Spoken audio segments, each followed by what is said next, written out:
சங்கீதம் 111. அல்லேலியா. செம்மையானவர்களுடைய சங்கத்திலும் சபையிலும் கர்த்தரை முழு இருதயத்தோடும் துதிப்பேன். கர்த்தரின் செய்கைகள் பெரியவைகளும் அவைகளில் பிரியப்படுகிற எல்லாராலும் ஆராயப்படுகிறவைகளுமாயிருக்கிறது. அவருடைய செயல் மகிமையும் மகத்துவமும் உள்ளது.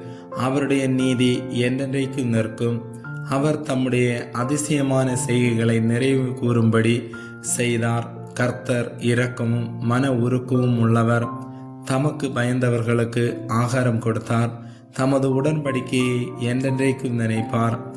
ஜாதிகளின் சுதந்திரத்தை தமது ஜனங்களுக்கு கொடுத்ததினால் தமது கிரியைகளின் பலத்தை அவர்களுக்கு தெரியப்படுத்தினார்.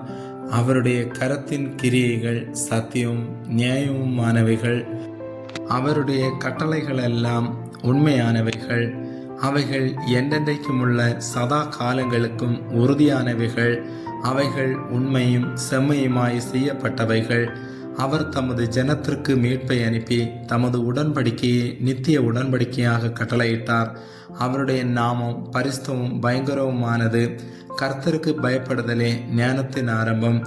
அவருடைய கற்பனைகளின்படி செய்கிற யாவருக்கும் நற்புத்தியுண்டு. அவர் புகழ்ச்சி என்றென்றைக்கும் நிற்கும். ஆமேன்.